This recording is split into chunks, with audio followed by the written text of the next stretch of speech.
भारत के जवाबी हमले के बाद अब पाकिस्तान बौखलाया हुआ है और हम आपको ये बता चुके हैं कि पाकिस्तान किसी भी तरह के सर्जिकल स्ट्राइक से इनकार कर रहा है। लेकिन पाकिस्तान में हो रहे घटनाक्रम ये संकेत दे रहे हैं कि वो चुप बैठने वाला नहीं है।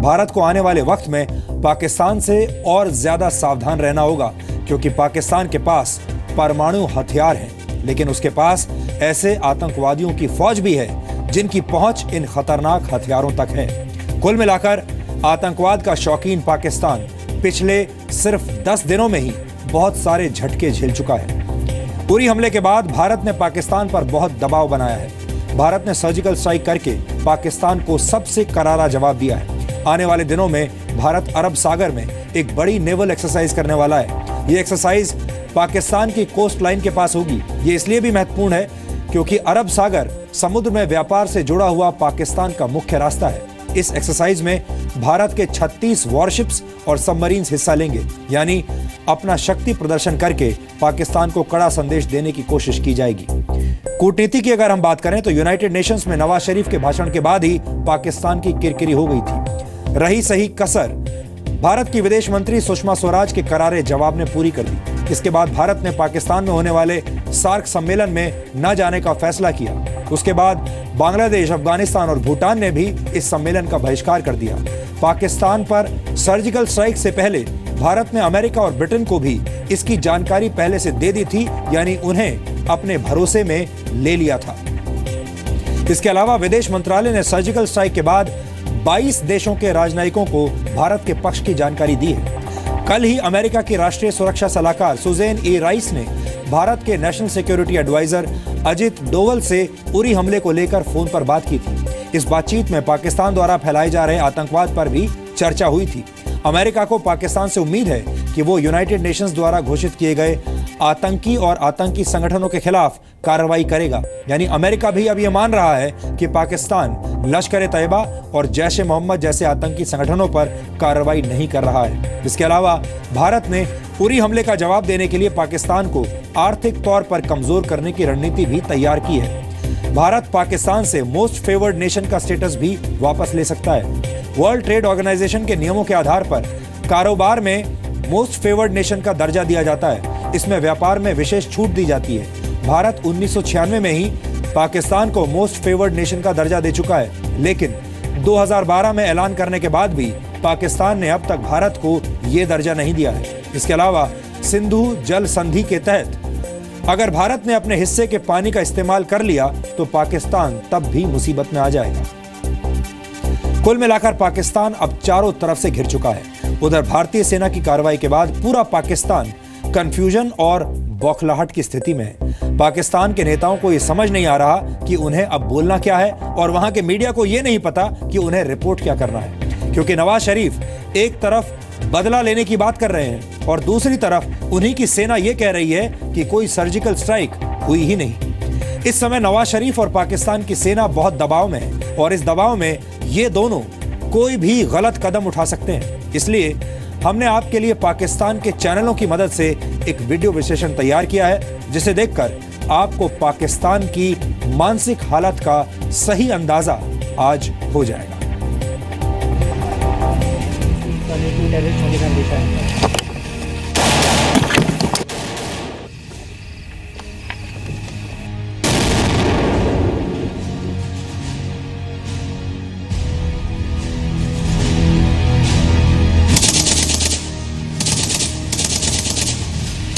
किस्मती की बात है, भारतीय डीजीएमओ झूठ बोल रहे हैं। मोदी सरकार जरा मुंह संभाल के।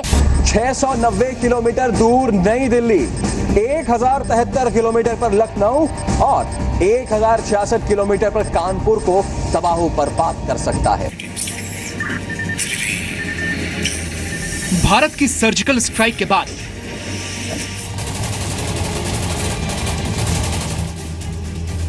पाकिस्तान कंफ्यूज हो गया है। उसे समझ नहीं आ रहा कि वो अपनी हार कबूल ले या फिर झूठे दावे करता रहे। पाकिस्तान के सियासतदां कह रहे हैं कि भारत ने कोई सर्जिकल स्ट्राइक नहीं की, सिर्फ सीमा पर रूटीन फायरिंग हुई है जिसमें उसके 2 सैनिक मारे गए हैं। स्मॉल वेपन फायर हुआ 5 सेक्टर्स में, जिसमें लीपा भी था, भिम्बर भी था और 3 और लोकेशंस के ऊपर लाइन ऑफ कंट्रोल पे उन्होंने फायरिंग की, जिसके नतीजे में हमारे 2 फौजी शहीद हुए हैं और 9 फौजी जो हैं वो ज़ख्मी हुए हैं।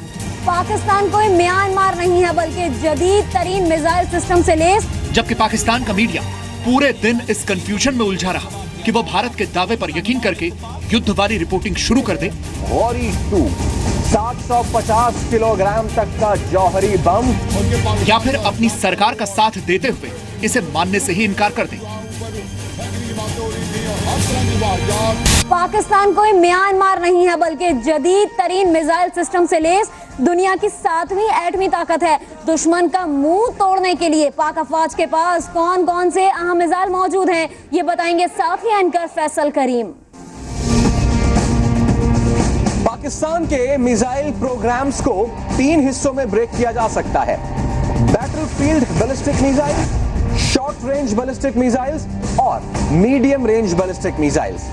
सबसे पहले बात करते हैं बैटलफील्ड बैलिस्टिक मिसाइल्स की, जिसमें नसर और हतफ 1 शामिल हैं। इन मिसाइल्स की रेंज 60 से 100 किलोमीटर तक है और नसर की तो खास बात यह है कि यह एक मल्टी ट्यूब बैलिस्टिक मिसाइल है। अब जरा बात आगे बढ़ाते हैं। गजनवी, अब्दाली, शाहीन और गौरी, इन नामों से कौन वाकिफ नहीं। ये मिसाइल्स पाकिस्तान के short range ballistic missile systems का हिस्सा है और 200 से 1500 किलोमीटर तक मार करते हैं। 2011 में अमेरिका ने पाकिस्तान में घुसकर ओसामा बिन लादेन को मार डाला था।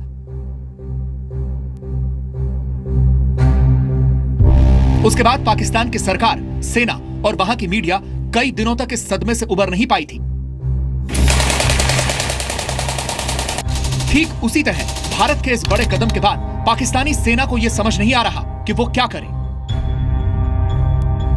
ब्रीफिंग में इस तरह का झूठा एक दावा किया कि कोई सर्जिकल स्ट्राइक की है ऑन द LOC, ये बिल्कुल बेबुनियाद और झूठ है। ये वही फायर है जो पहले भी करते रहते हैं, पहले भी हम रिस्पॉन्ड करते हैं और आज भी वही करके इसको कोई और शक्ल देने की कोशिश की जा रही है। पाकिस्तान एक तरफ इसे LOC पर हुई साधारण फायरिंग बता रहा है, तो दूसरी तरफ पाकिस्तानी सरकार ने कल कैबिनेट की बैठक बुलाई है और 5 अक्टूबर से संसद का सत्र भी बुला लिया है।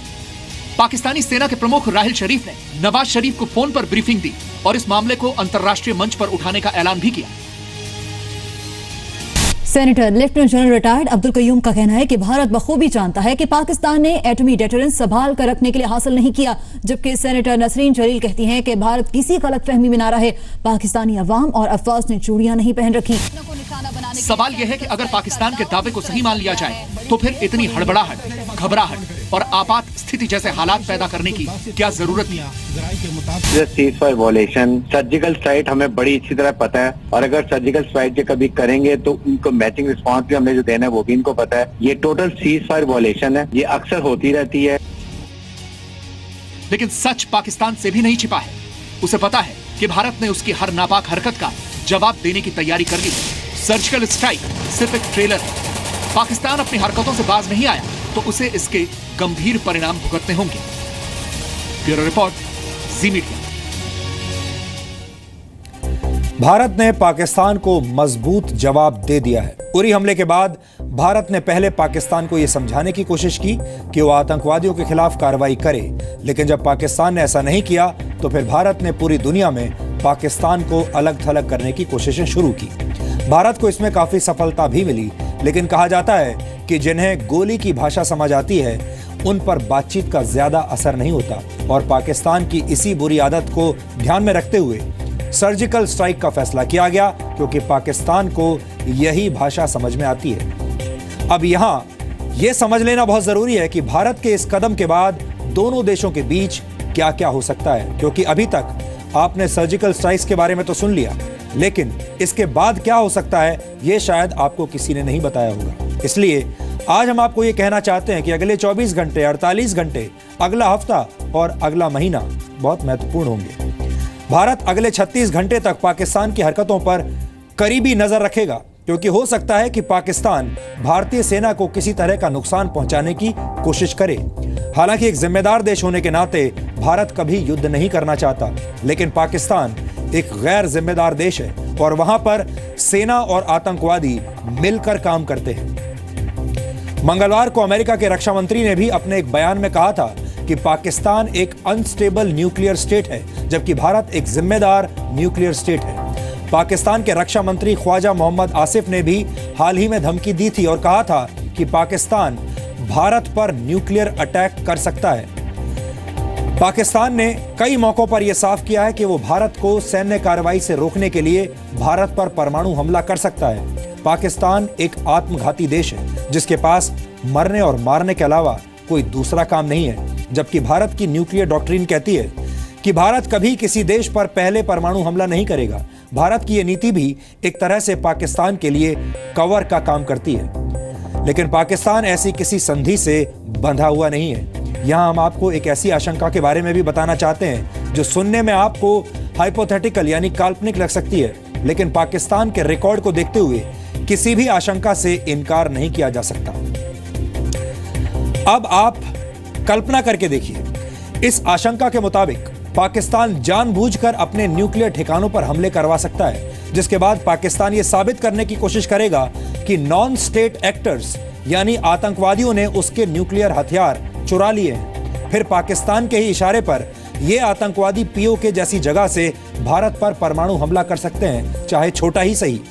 ऐसा होने की स्थिति में पाकिस्तान पर अंतर्राष्ट्रीय दबाव पड़ेगा, लेकिन पाकिस्तान यह तर्क देगा कि न्यूक्लियर हथियारों का इस्तेमाल उसकी जमीन से नहीं हुआ है, बल्कि यह हमला पीओके से किया गया है और आतंकवादी उसके कंट्रोल में नहीं है। पाकिस्तान पूरी दुनिया के सामने पीओके को एक आजाद देश कहता है।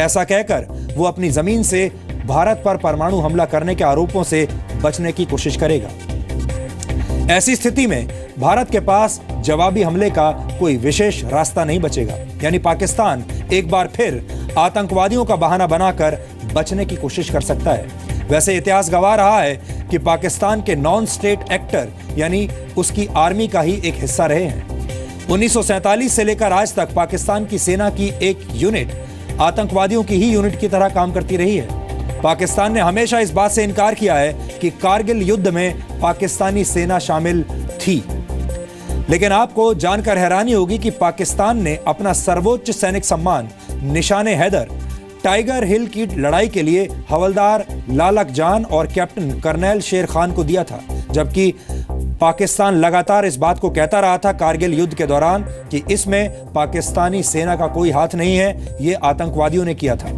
यानी पाकिस्तान की सेना और आतंकवादी एक ही मिशन का हिस्सा हैं और वो मिशन है भारत को चोट पहुंचाना।